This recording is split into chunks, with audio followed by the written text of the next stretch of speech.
고린도후서 1장 3절에서 5절 말씀입니다. 찬송하리로다. 그는 우리 주 예수 그리스도의 하나님이시요 자비의 아버지시요 모든 위로의 하나님이시며 우리의 모든 환난 중에서 우리를 위로하사 우리로 하여금 하나님께 받는 위로로서 모든 환난 중에 있는 자들을 능히 위로하게 하시는 이시로다. 그리스도의 고난이 우리에게 넘친 것 같이 우리가 받는 위로도 그리스도로 말미암아 넘치는도다. 상처가 능력으로 바뀌는 위로. 고린도후서 1장 3절에서 5절 말씀입니다. 사랑하는 성도 여러분, 우리는 누구나 말할 수 없는 상처를 가지고 살아갑니다. 겉으로는 웃고 있지만 마음 깊은 곳에는 외로움, 두려움, 상실, 실패의 상처가 늘 자리하고 있습니다. 우리는 모두 보이지 않는 상처를 가지고 살아갑니다. 누군가는 관계의 상처, 누군가는 실패의 상처, 누군가는 자신도 말 못하는 영혼의 상처 속에서 살아갑니다. 진정한 치유자는 그럼 누구일까요? 진정한 치유자는 상처가 없는 사람이 아니라 자신의 상처를 통해 타인의 상처를 이해하고 품을 수 있는 사람입니다. 상처는 피할 수 없는 현실이지만 버려진 자리가 아닙니다. 하나님은 상처 없는 사람을 사용하시는 것이 아니라 상처를 통해 성숙해진 사람을 들어 쓰시는 분이십니다. 어떤 사람은 이렇게 말합니다. 시간이 지나면 괜찮아진다. 그러나 성경은 이렇게 말합니다. 상처는 시간이 아니라 하나님이 만지실 때 치유가 된다라는 것입니다. 오늘 본문은 상처와 환난 속에 있는 성도들에게 주시는 하나님의 가장 따뜻한 선언입니다. 고린도후서는 바울이 쓴 편지들 중 가장 개인적이고 눈물의 편지라고 불립니다. 이 서신은 바울이 엄청난 그 외적인 또 내적인 압박 속에서 기록한 것으로 그의 마음 깊은 곳을 그대로 드러낸 책이기도 합니다. 바울의 선교 상황에서 고린도후서를 기록한 시점에 바울은 극심한 고난, 깊은 좌절, 내적 상처, 공격과 비난, 죽을 것 같은 압박을 겪고 있었습니다. 특히 그는 아시아에서 당한 이 환난을 언급하며 힘에 부치고 지나도록 심한 고통을 받아 살 소망까지 다 끊어졌다라고 고백할 정도였습니다. 고린도 교회는 바울에게 큰 기쁨을 주었지만 동시에 가장 큰 상처를 준 교회가 바로 고린도 교회였습니다. 고린도 교회에는 바울을 비난하는 사람들, 그의 사도권을 공격하는 거짓 교사들, 바울은 말도 잘 못하는 연약한 사도라고 비웃는 사람들, 헌신을 의심하며 마음을 닫는 성도들이 있었기 때문이었습니다. 이렇게 바울은 교회 밖에서는 핍박, 교회 안에서는 오해와 공격을 동시에 경험했습니다. 그래서 고린도후서는 바울의 상처와 그 눈물, 그리고 하나님 아버지께 받은 위로를 담아서 고백한 하나님의 말씀의 책입니다.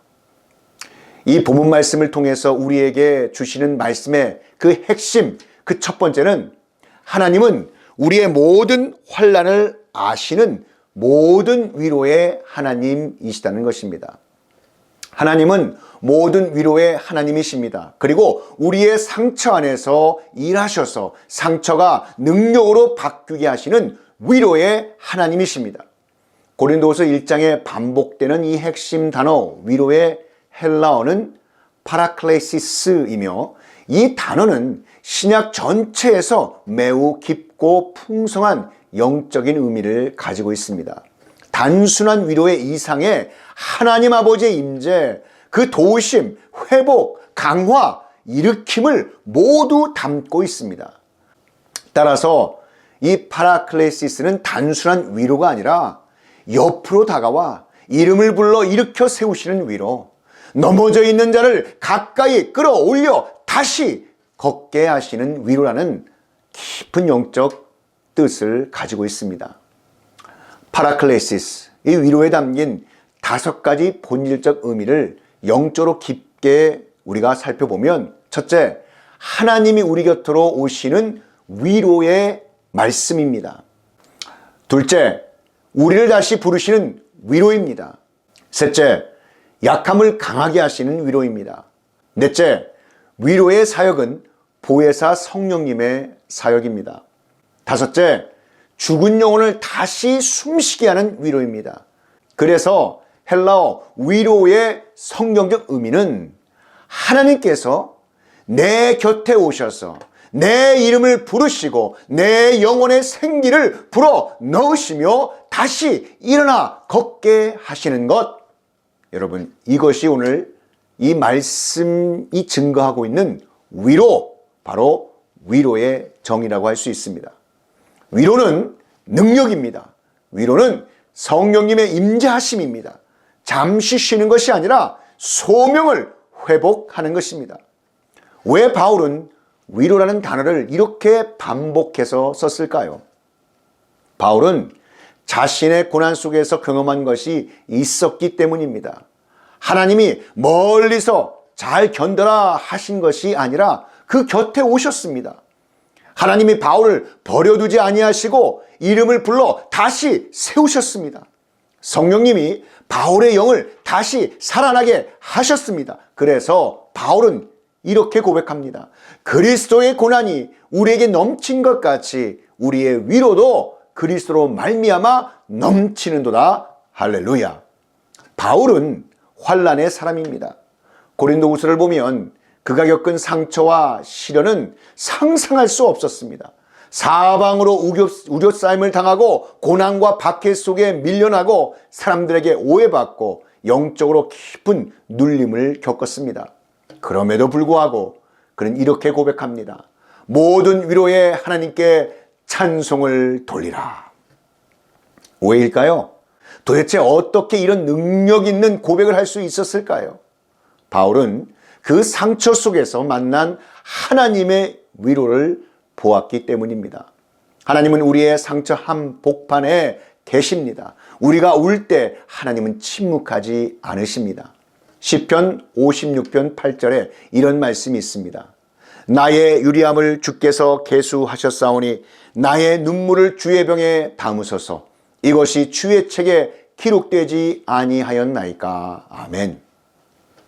우리의 모든 형편과 처지를 아시는 하나님 아버지께서는 우리의 모든 눈물을 하나도 빠짐없이 기억하십니다.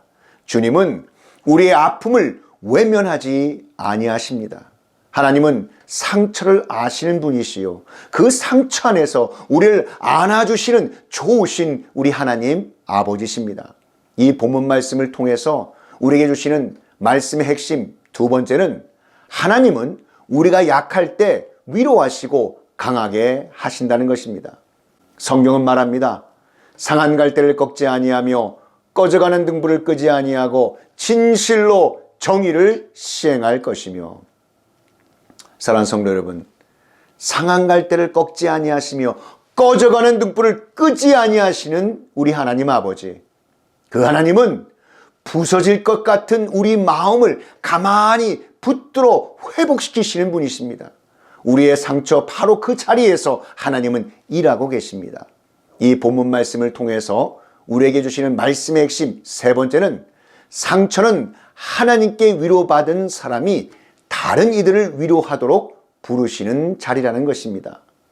바울은 놀라운 말씀을 전합니다. 우리로 하여금 모든 환난 중에 있는 자들을 능히 위로하게 하시는 이시로다. 자, 여기서 중요한 단어는 우리로 하여금입니다. 왜 하나님은 우리를 위로하십니까? 그 위로가 흘러가게 하기 위해서입니다. 실패한 자만이 실패한 자를 위로할 수 있습니다. 버림받은 상처를 경험한 자만이 버림받은 자의 마음을 알 수 있습니다. 질병의 고통을 지나온 사람만이 같은 고통을 겪는 자의 손을 잡을 수 있습니다. 히브리서 4장 15절은 이렇게 증거하고 있습니다. 우리에게 있는 대제사장은 우리의 연약함을 동정하지 못하실 리가 아니요 모든 일에 우리와 똑같이 시험을 받으신 이로되 죄는 없으시니라. 아멘. 예수님은 상처를 아시기 때문에 위로하실 수 있습니다. 하나님은 주님의 상처를 통해 누군가를 살리고 회복시키고자 하십니다. 상처는 끝이 아니라 사명의 시작입니다. 하나님께서는 상처가 능력으로 바뀌게 하시는 위로의 하나님이십니다. 우리의 상처를 통해 하나님은 구원의 역사를 이루십니다. 우리는 위로받았기 때문에 위로할 수 있습니다. 우리가 받은 위로가 가정에, 공동체에, 교회에, 세상에 흘러가게 될 것입니다. 그때 진정한 치료와 회복의 기적이 우리 가운데 일어날 줄 믿습니다. 상처가 능력으로 바뀌는 하나님 아버지의 위로하심이 하나님의 자녀인 저와 여러분 가운데 충만하시기를 우리 구주 예수 그리스도의 이름으로 축원합니다.